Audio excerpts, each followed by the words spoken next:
how can we actually make money off of Clubhouse?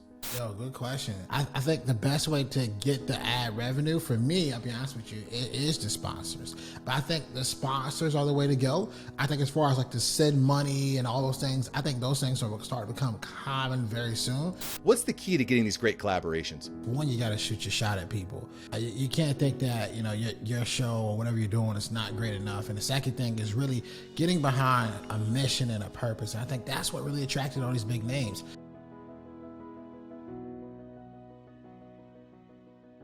Celebrity podcaster, Clubhouse growth expert. Today we're joined by the one and only Shawn Anthony. What's good? Man, what's up, family? I'm glad to be here, man. Anytime anybody's talking about podcasting and Mark's involved, I got to be here with the After Hours Entrepreneurs. Let's go. Hey, I'm glad to have you here. Frankly, I love what you're doing in Clubhouse, and I definitely want to dig into that. But before we get into really what you're rocking out and really what you're blowing out the gasket right now, I want to go back to your starting days of podcasting, right? Your show is called School's Over, Now What? Pretty important topic. A lot of people go to school, they get out, and then they don't know what they're going to do, which might sound obvious, but tell me, what was your motivation? Because you went through the corporate world for several years. Why start a podcast? Yeah, man. The funny thing about podcasting is that I stumbled across it. Like, you got to think about right now, what are those things that you're doing at a young age that people are noticing about you, and how can you put it all together? Yeah, before like high school, before like college, like I was throwing parties right around that middle school to ninth grade era, man. I was throwing parties. My brother went off to college, so I became this big time party promoter, and I went off to college at Winston-Salem State University. And when I went to school, I took all those networking skills, all those things I knew how to collaborate with others. And I started to realize very quickly that everybody was just graduating. They were just leaving. And so as they were graduating and leaving, I had nobody else to keep throwing these parties for. And I went corporate. I took those same skill sets. I was promoted 6 times in 4 years. And it wasn't until I took a job that took me 6 hours away from my family that I stumbled across that weird purple app, the podcast app, which led me to creating Schools Over Now What? And the reason behind it is because, like a lot of you listening right now, we didn't know what to do after we got that education. But I wanted to impact people that looked like me, that never had a chance and never had a voice. And that's what made me jump into the podcast game. Well, I'll tell you what, I love this mentality because a lot of people out there have the mentality of, the system is against me. I can't be successful, but you're living proof that if you put in the work, if you're collaborating with the right people, the tools are out there. You just got to give access to them. I'll give you a quick story. I was speaking at a local high school recently for the seniors at the local high school regarding financial matters. I've been in the insurance industry for over a decade, right? Not one kid, Shawn, knew what a credit rating was. Not one. I spoke to over 50 kids. Not one knew what a credit rating was. I believe it. I mean, dude, it took us till, I remember being in high school. We didn't know how important it was for a GPA till 11th grade. And about then it was already over. It's unbelievable. It's unbelievable. And I just got to commend you on what you're doing with your show, because getting that education out there and teaching people how to collaborate and build, what is actually important, because I think a lot of young people put priorities in the wrong places, adults too, for that matter. But I want to talk to you about this podcast, School's Over Now What, right? So you got this podcast, you're starting to blow up the network, but what is the key to actually getting these great collaborations with amazing people? Grant Cardone, Seth Godin, Ed Milet, Jasmine Star, the list goes on. What's the key to getting these great collaborations? I think the key, man, early off is 2 things. One, you got to shoot your shot at people. You can't think that, your show or whatever you're doing is not great enough. And the second thing is really getting behind a mission and a purpose. And I think that's what really attracted all these big names. The fact that I was talking about a subject matter that we all can relate to, but most importantly, why them? Why would they be the perfect person for that show, and outlining that for them where it was a no-brainer? And then a whole lot of it is strategy. So a lot of those names that you mentioned, you don't just knock on the door and get Ed Milet in episode 1.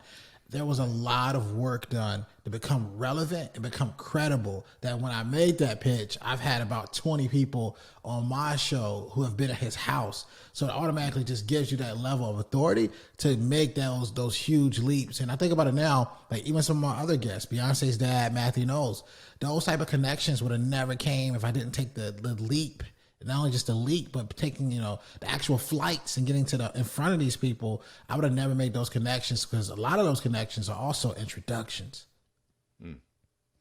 Yeah. So that's a really good point. You kind of leverage one person to grow your network. And one of the things that I actually haven't done much for my show, very little bit, is travel. Do you think that travel is something that podcasters should be putting more of an emphasis on, traveling to guests? Man, it's the game changer, man. I like, for me, I think it's like a blessing, I would say, is for me, the game changer for what I do is when I started to get on the road and I started to get in front of people. The blessing now, though, with COVID happening, it changed how we all were moving. We all stopped taking those flights. And now a lot of people, you have an easier access to them because they aren't, in front of, thousands of people. They aren't traveling. They aren't in front of like a red carpet. So the access has gotten a lot easier. But I will say, for me, if you're a podcaster, if you're ready to travel when the world opens back up, I think that is the real key, because people want that social proof. They like to see you shifting and moving, and you better believe I'm getting back on those planes, fam. Yeah. Well, I mean, when I look at podcasters that are actually absolutely crushing the game, typically they're following this model of traveling, but I mean, that's got to be a big part of your budget, So that's something I've been certainly thinking about, because, you're a father, you're a husband, you got kids, traveling is tough. So I want to tell me, does that shift the way that you actually reach out to these guests? So you get Ed Milet on your radar, like you've got his attention. When do you pepper in, hey, I'll travel to you? Is that at the beginning, at the end? How do you make that happen? You gotta let them know, man. And I'm telling you so crazy about it. I haven't talked about this, but the moment you tell them you about to do that, they realize how serious you are. And then when you actually show up, they feel the vibe and they feel the aura. Like, I think about it right now, like when I got in my let, and it was like, all right, let's do this, let's make it happen. A lot of people kept tagging us. Before they kept tagging us, now that I think about it out loud, I had this guy named Chris Drama Path on my show. He's the CEO of Young and Reckless. He was doing this podcast called Short Story Long. He now does like group chat in his podcast. And after the podcast, Drama was like, yo, and guys, by the way, he's always on MTV with Rob and Big back in the day. He's like, yo, Shawn, there's this big guy that you should get on your show. He doesn't look friendly, but I promise you got to get him on the show. I'm like, man, who are you talking about, man? He said, Ed Milet. And so then I started doing my research. I'm like, yo, he got the #1 business podcast on the planet. He's worth like $400 million plus, no debt. At least that's what the internet tells you. I'm like, all right, cool. Maybe it'll happen. And my tribe, my audience kept tagging, Ed Milet and us together as like the top 5 favorite podcasts.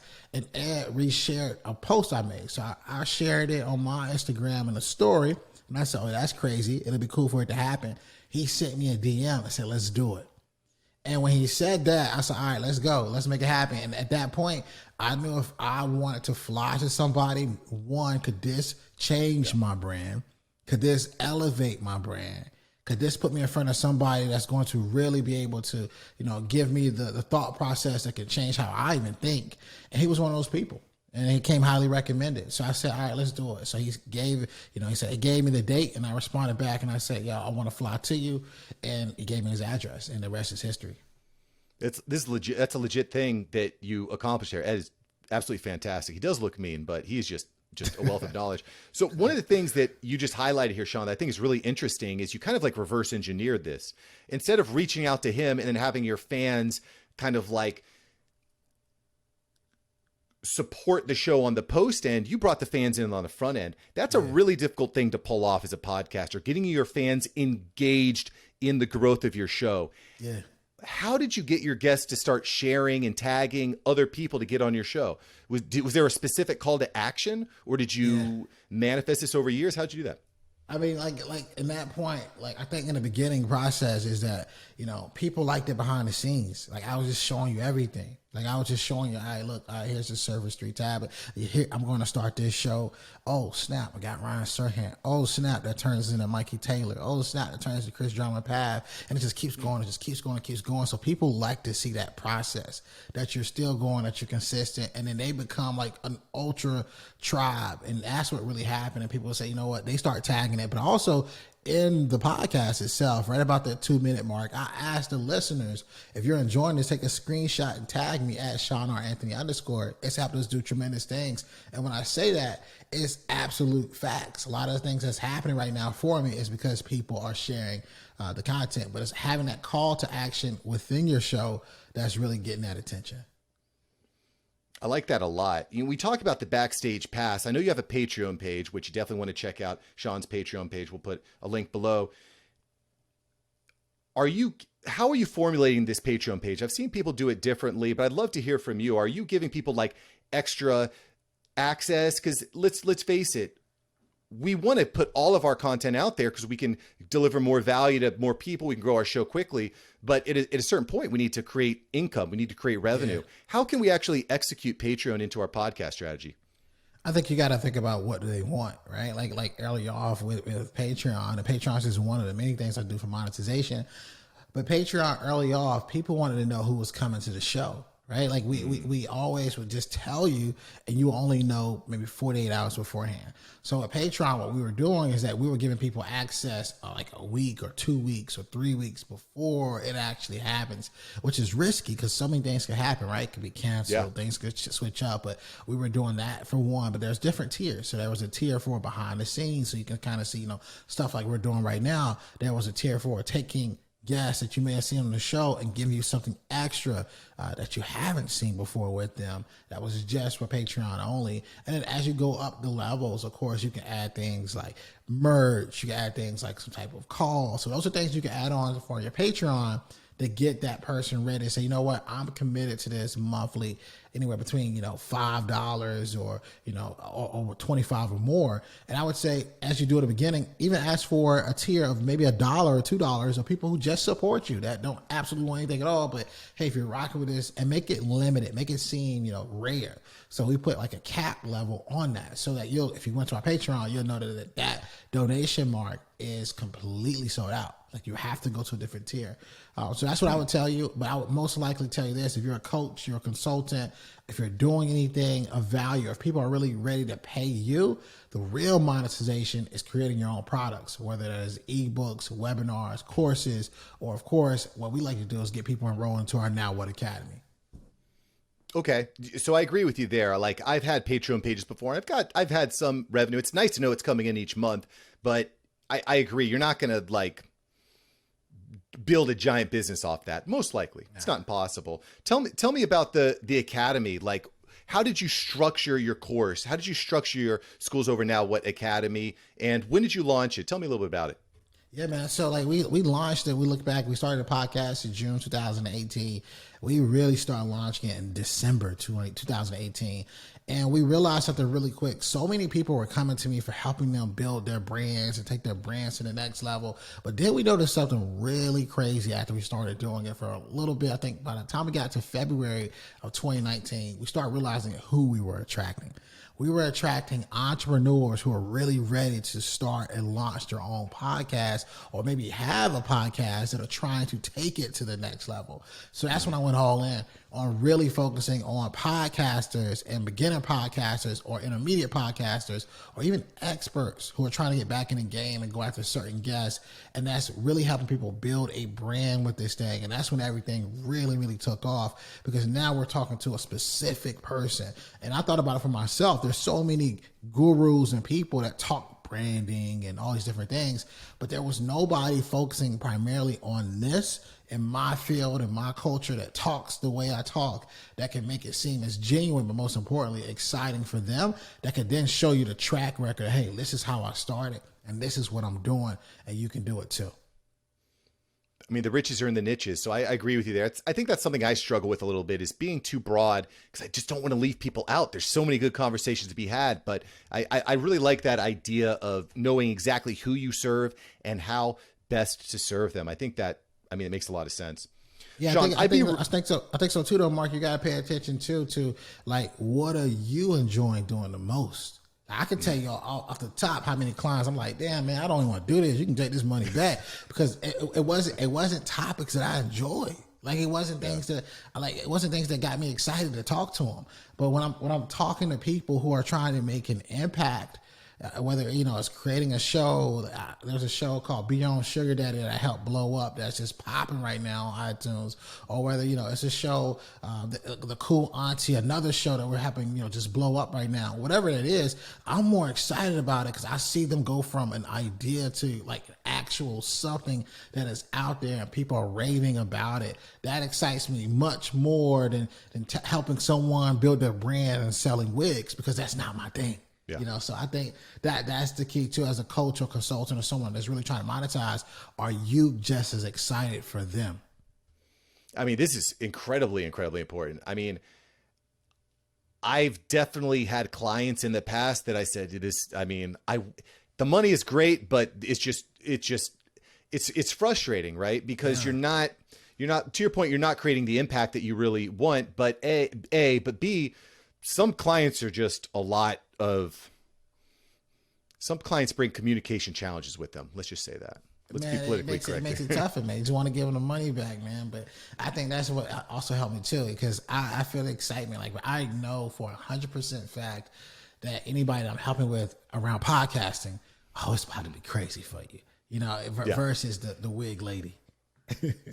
Yeah. Well, because the other challenge, I'm glad the conversation went this way, because the other challenge I have is I'm getting on a lot of calls with potential clients, right? But because I'm so versatile, I'm on YouTube, I'm on podcast, I know how to repurpose so you can redistribute across all these different platforms. I understand all these social media channels. The challenge is that I'm getting on all these calls with all these different people with different goals. And so now I have to interpret what their need is. I have to develop a proposal. I have to send it out to them. It's more complicated for my team to produce. I really like this idea of being super clear on who you serve and how you serve them. It makes a lot of sense. It changed the game for me. And it changed the game for me, not only just from, me having to even explain it.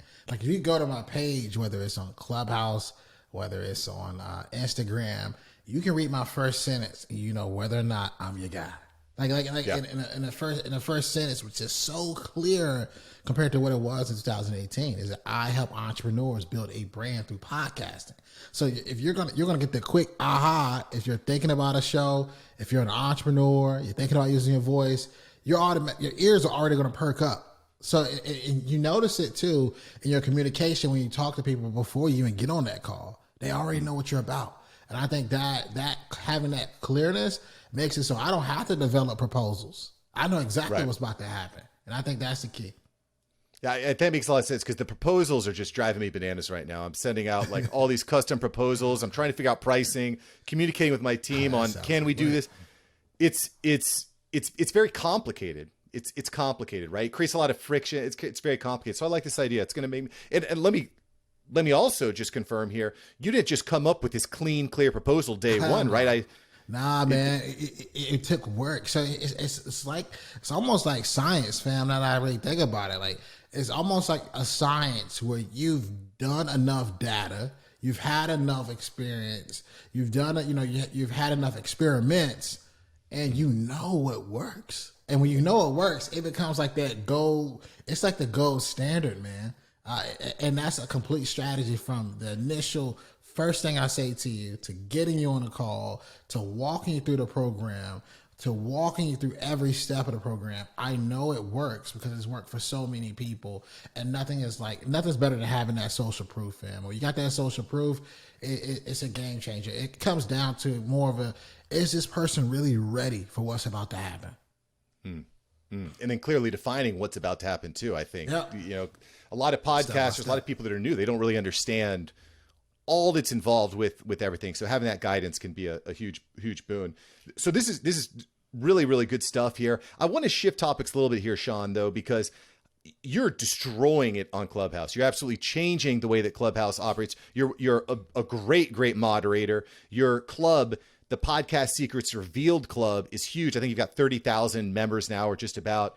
I got to ask you, how did you hear about Clubhouse and why did you start? Yo, good question. I heard about Clubhouse through Nikki Saunders. So Nikki Saunders she's the head of media for the #1 motivational speaker in the world, Eric Thomas. So Nikki, who's an absolute beast in everything she does, whether it's video or shooting for Eric Thomas or whoever it is. She sent me, had on my show Schools Over Now What, and then we continued the relationship of, getting to know each other, figuring out what we could do together. And, I had a couple conferences, brought her on and things like that. She sent me a text and was like, yo, Shawn, I want you to check this out. And it was like a link, and it was a Clubhouse. I want you to check it out. Let me know what you think about it in a couple of days. So she sends me the link. I download it. And for the first 2 weeks, I was just chill. I didn't know what was going on. I was clicking the buttons. I was going into these rooms, hearing these people talk. So I said, you know what? How am I going to put my spiel on this? What can I do with this? And I didn't start talking. Well, I did start talking when I would jump in the rooms and Nikki would pull me up, but I didn't really start going in on talking until my club got approved.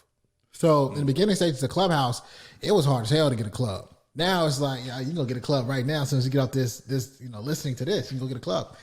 But it was hard. And so I put in the information for the club after she showed me how to do it.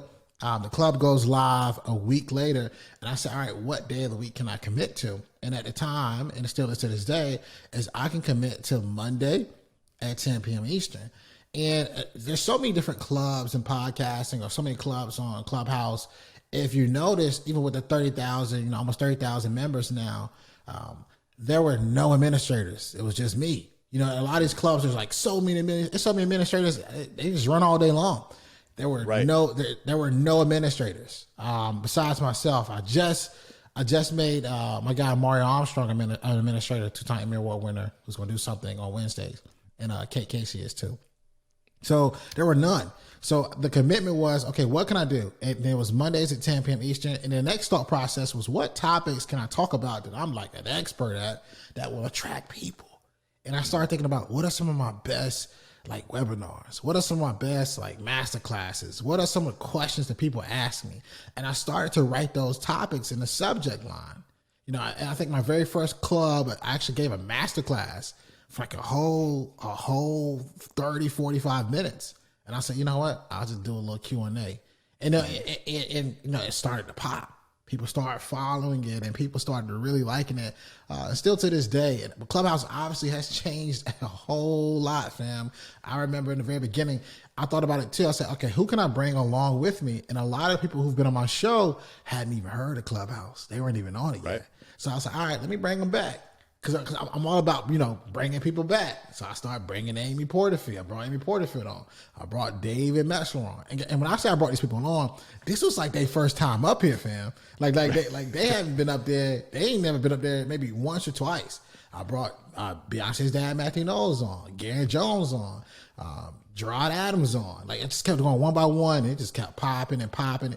And I know their audience, but I also know who their friends are. So then their friends started showing up. So in the very beginning, though, you can name the top 5 biggest podcasters on the planet outside of Joe Rogan. All of them were in Podcast Secrets Revealed moderating within the first 3 to 4 weeks. We're talking Lewis Howes was there. $1 million worth of game was there. Pat Flynn was there. Earn Your Leisure were there. You can Google it. These guys are the best of the best. All of them was there. Wallow was there. It was just crazy, and they were all. It had a crazy vibe in the beginning, and it still does. Yeah, no, I love the way you run your rooms. I typically, when I run rooms, it's almost strictly Q&A because that's really what I love to do. I love the Q&A, but I also really like the way that you format it, where you bring on a panel of experts, and then you just say, this is the topic we're going to discuss. And then you let the experts kind of deliver the master class or the value, and then bringing up people for Q&A. I think that's a really good way of keeping kind of a theme. Here's another question. Are you recording and repurposing your Clubhouse rooms? And if not, is that something that's on your radar? I've not done that. There was maybe one, I think, one thing I think about, the podcast conference, I'm sure you caught that. We did a podcast conference, fam. We did the first ever podcast conference, podcast culture. That whole entire thing was recorded. Now that was recorded. Now, but as far as the actual rooms, no. I think Amy Porterfield might have been recorded, but I haven't recorded it and I haven't repurposed it. Would I do that? Potentially, but also I think about it as a listener. Sometimes it could be a lot going on. It could be distracting you. If it was just just a one singular person focus, most likely yes. But I have not done that, but I'm not against it. And I see people do it and they're successful at it. But the way my show goes with Schools Over Now, what there's such a formula, back to the formula talk, there's such a formula that works for us. Like it's really a formula of, I do this thing called Extra Credit Fridays, where I revisit a past episode of the podcast and give it to you in less than 5 minutes. A solo episode, and then I always give you 2 guest interviews. And that formula works so well, we haven't really broke it up. That makes sense. I mean, the other challenge is that you only have a limited amount of time. And for me, I'm all about getting value for your time, right? This episode is going to be on YouTube, clips on YouTube. It's going to be on TikTok. We're going to be on, you're just redistributing it all over the place, right? Yeah. Why not get the value for your time and record it and pump it out on your podcast or maybe to your Patreons? You know, like, is there a specific reason? Is it because of that FOMO that you create, or is that, I mean, I'm just kind of curious, because it's something I've been very, very much thinking about, because again, I want to get value for my time, you know? Yeah, dude, I think the Patreon idea was a smart idea. You know, I think that like the Patreon exclusive of the Clubhouse rooms. Oh man, I think that's something you can add on a tier level there.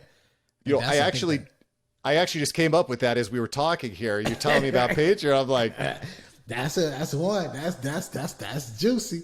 It sounds like a pretty sick tier, right? Like, because the reality is you're already creating the content. Just record it and repost it there. And that's exclusive. I like that better than putting it on the podcast. Yeah, because at the end of the day, like, people always say, "Oh, I missed your room," or "Oh, that room was so late," or "Oh, whatever." Well, being Patreon, you could have listened to some crazy stuff. And think about certain topics of Clubhouse. What I like about it is you never know who's going to come into the room. So probably like the last 2 weeks, I've had 2 people that I like jump into the room and moderate that I had no idea that was coming. Monday was Lex. Had no idea Lex was coming. Yesterday, the week prior, Devin came. I had no idea Devin was going to pop up. He has a crazy story that's been on ESPN. His love for his daughter beating cancer. I'd have never known he was coming. Like, so like little stuff like that. Like, yeah, I think Patreon's the way to go. And I don't think no one's done that. Yeah, I don't know if anyone. I think I might execute on that, because I think it's a way that you can give value to people. And let's face it, time is money, right? If you're putting in the time and the effort, there has to be some sort of return. So always thinking about ways to get better returns, I think is important. I'd like to get your feedback on this as well, Shawn. So this is something I thought about. I host some great rooms in Clubhouse, and I host them under other clubs' names, and that's great, because I'm able to reach more people. It's promoting it to people in that club. The flip side is that I'm not growing my own club. I'm not building my own club.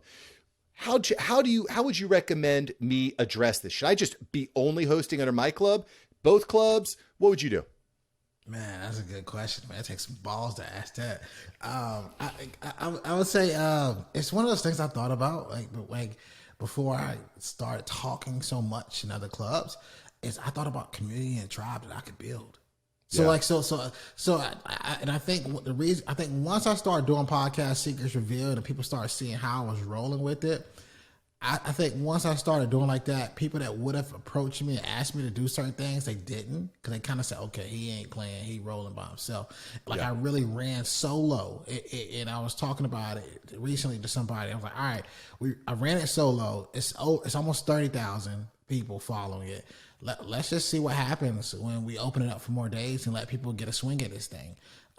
It can either one grow, it can either two. It can people be like, oh, they don't really have the secrets, you know. Because for me, the exclusiveness was also protecting what was being said in the club. So like sometimes these clubs that are like huge clubs that have multiple administrators, sometimes you lose the credibility factor if a new listener goes to that club and they're listening to this person talk and they're like, what are they talking about? You know, like you lose the credibility piece. But back to your question on how would I address it, I think you got to take a swing and see what does happen when you start your own club. You know, what does happen when you start hosting your own room? What does start happening? And maybe the way you do that is you add a new day. You add, you find your tribe, your core group of people that you know that will stick with you, and that will also bring other people as it continues to grow.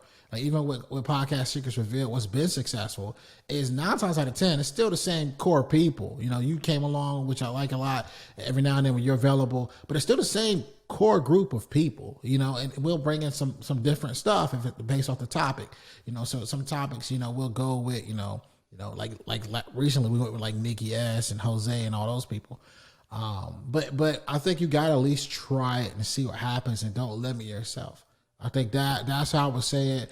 And as far as like what you're doing at the other club, I would still say, hey guys, catch me on Wednesday at the whatever club you call it, and just see what happens, because there's so many different features that can help your brand individually. And what I mean by that, you know, as administrator of certain clubs. But like you go to Podcast Secrets Revealed, I can tap in on both sides. I can see the members, I can see the followers. I can also figure out who's really my tribe. I can listen to their podcast. They can learn more about me. I can send them a DM. You know, I think that's a lot of advantages when it's really your own. Yeah. Well, and I have a club as well. It's called the After Hours Entrepreneurs, and we're close to 1,000 followers now, so it's growing. The other thing I think that happens when you have your own club is it brings up more sponsorship and monetization opportunities, right? Yes, yeah. Which is a big deal. I was talking to Hala about this. Hala Taha, she was on the show earlier this week.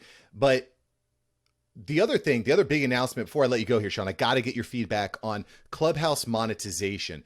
Clubhouse just announced monetization. You can basically have this tip jar. Have you started diving into this? Have you started getting tips from people? How can we actually make money off of Clubhouse? Yo, good question. I think with like the monetization piece, I just activated the button. I haven't asked for anything yet. I connected the Stripe account, the business account, but I haven't said anything particular about it yet. I think the best way to get the ad revenue for me, I'll be honest with you, it is the sponsors. I think sponsors are paying attention to a couple of things. They're paying attention to how big is the club? What's the average size that they can get out of the room? How often can you mention their name in a time frame that you're in it? And now with, you know, these different, you know, new apps and websites, you can find, you know, things that are target your audience and show it even down to the skin tone. You know, and taking screenshots of that. When we did the first ever podcast culture conference on Clubhouse, we got a lot of stats. A lot of stats from skin tone, from how long they stayed, what time frame they stayed. We also asked people what topics they wanted to hear before we did the conference, so it was catered directly towards them. I know that 68% of people who took the survey, which is over 1,000 plus people, they want to learn about monetization. So you know what I'm going to do? I'm going to do a whole entire segment, 2 segments on monetization. But I think the sponsors are the way to go. I think as far as like the send money and all those things, I think those things are starting to become common very soon. Right now, it kind of feels a little odd to be mentioning it. If I'm gonna keep it 100 with you, for me to be like, hey, you know what, send me some money, or what, like that sounds kind of corny to me. I think what really is important is giving people the value and letting them see that what you got there is available. I think there's nobody that's going to get off the 1 hour Clubhouse and make thousands of dollars unless they're doing it for a donation or raising some type of charity, because the rooms don't blow up as much as they used to. You know, no, it's becoming much more competitive. Yeah. There's more rooms. I think the algorithm has changed a lot. I think about the beginning, you're like, we could open up a room on Monday nights and there's 550 people at least in the room, right? Now, if you have a steady size of 100 plus, you are rocking it on Clubhouse because it's tougher now. It's different. Yeah. Well, it's going to change as well when we end up opening this up to Android users, and then you bring in all these other people in. It's going to be interesting to see how it rolls out. But I got to say, as we're talking through this, the power and importance of a club starts to make a lot of sense. I also want to point out, just for everyone out there, if you are looking to get more stats, there's a program called Direcon. I'll put a link below. But Direcon is a great way to get stats about your room, so you can leverage that to execute the strategy that Shawn's talking about here. So Shawn, I really appreciate you being on the show. You rock. School's over. Now what? You definitely got to check out Shawn's podcast. Links below. Shawn, I got to ask you before you go. I typically go through rapid fire, but we're running a little late here. I do want to ask you, though, if you had 10 seconds with yourself 10 years ago, what are you going to tell Shawn? Ooh, 10 years ago, dude, I was in the club throwing parties, and I was killing them. I was making a lot of money at the same time. I was just rocking them. I think if I were to tell myself something 10 years ago, I would say, get started now. And what I mean by get started now is don't wait for the perfect opportunity. Don't wait for, something to happen that makes you want to do it. Get started now, whether it looks ugly, whether you don't have the right equipment. The earlier, the better. At 21 years old, I still was hanging around a bunch of NBA athletes because they was at my parties, you know. And so think about if I had flipped the switch then. So I think you really just got to get started. You don't have to wait for anybody at all. And that's why I would tell myself, and most importantly, is don't listen to other people. Like right now, there's so many ideas that go through our heads, but we think about what another person may say. You know, I remember, and I've learned too long-winded, but I remember being in certain rooms, in corporate rooms, where they told us to not purchase certain cars because people that worked for us, right? People that worked for us couldn't afford them, and we wouldn't look right pulling up in those cars. So when I heard that, my first thing that came to my mind was, you mean tell me we working this hard and you guys don't want to do nothing? Like that doesn't even make sense to me. You know, that doesn't even add up to me. You know, and then on my lunch break, I went and bought a Porsche.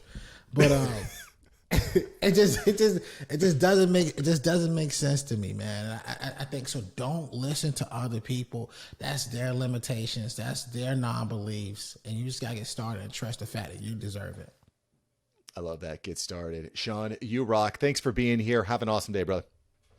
Peace. Appreciate you.